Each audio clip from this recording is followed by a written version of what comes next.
Mheshimiwa Waziri, ni dhahiri kama ambavyo umesema, na mimi nikupongeze sana kwamba ulivyoapishwa tu ziara zako za mwanzoni ulikuja kujionea hali ya ufanyaji kazi wa kivuko hapo. Nikupongeze sana, umefanya vizuri, na nipongeze hatua ambazo umeshazichukua, ni hatua nzuri.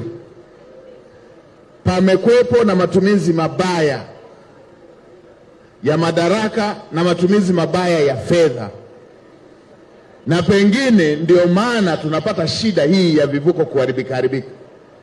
Kwa kudaiwa milioni 800 kivuko kimekwama, tunadaiwa milioni 800, lakini kwenye taarifa ya upotevu wa fedha watumishi wa TEMESA wamekwapua bilioni 2.5. Maana yake fedha hii kama ingekuwa imetumika vizuri, kivuko hiki kingekuwa kinafanya kazi.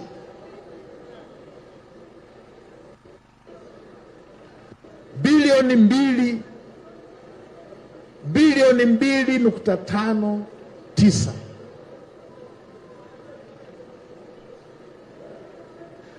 Deni hili kivuko kifanya kazi milioni 800.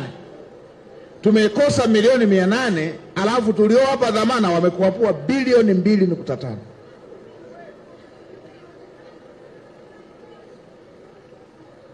Haya ndiyo mambo yanayosababisha huduma iwe mbovu, kwamba wananchi wetu tunawatoza nauli kubwa, alafu hawa wamegawana bilioni 2.5.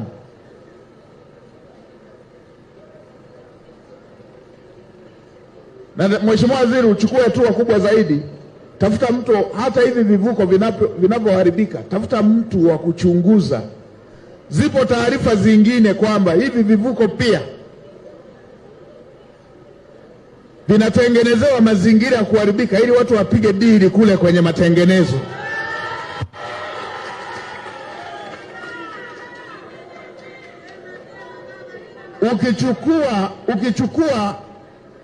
Ukichukua muda vinavyoharibika na hayo matengenezo, nani wanahakikisha hayo matengenezo kwamba yametengenezwa kwa kiwango? Na kwa watu wenye tabia huruka ya kuiba namna hii, wanaweza wakachomoa hata vyuma wakavitanguliza kule kwa fundi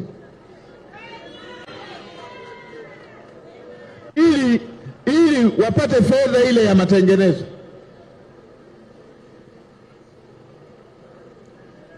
Tusipoangalia tutatengeneza vivuko kwa bei kubwa kuliko bei ya kutengeneza kivuko kipya kama hivi ambavyo wenzetu wanatengeneza. Haya ni mambo yasiyokubalika na ni mambo yanayoudhi, na kwa kuwa mlishatengeneza timu ya wataalamu, tena wataalamu kutoka kwenye taasisi zinazoheshimika,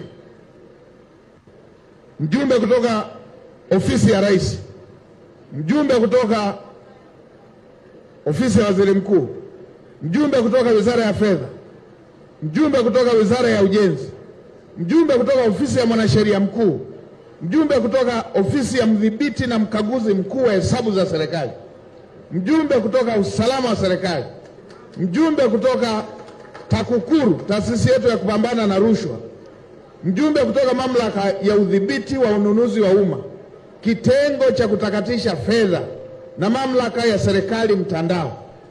Hawa ndio waliokagua wakakuta hawa wamekuapua bilioni 2.5.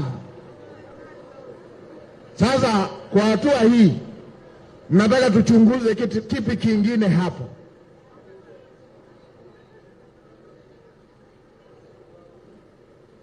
Hapa tuchunguze kipi kingine hapo? TAKUKURU alikuwepo, wa utakatishaji fedha alikuwepo, wa utumishi wa umma alikuwepo, wa ofisi ya Rais alikuwepo, wa usalama na udhibiti alikuwepo, wa CAG alikuwepo. Hapa tuchunguze kipi? Hii ya uchunguzi juu ya uchunguzi ndio inaowapa kiburi wezi wanaendelea kuiba. Hawa wafukuzwe kazi na wakamatwe wapelekwe mahakamani.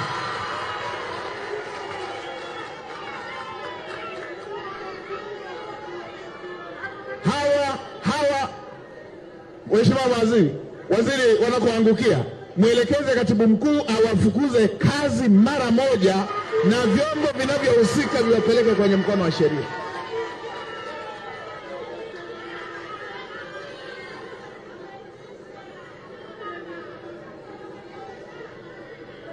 Uchunguzi uliofanyika kupitia timu uliounda, Mheshimiwa Waziri, na nikupongeze sana, una wajumbe wote wanaotakiwa kuchunguza, wote, timu ya kuchunguza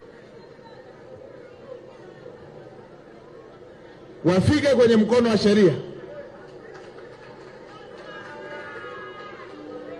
Na mimi niwaambieni, nimesema na naendelea kurudia kusema, haya mambo ya watu kutokuheshimu fedha ya umma, kutokuwa na huruma na Watanzania, kama hao wanaopewa hiyo dhamana hawajirekebishi, sisi lazima tuwarekebishe, na njia ya kuwarekebisha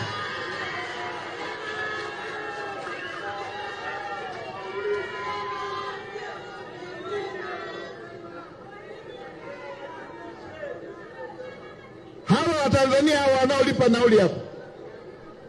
Wapo ambao anakuwa na mtoto mdogo anashindwa kumnunulia hata kitumbua ili alipe nauli hapa.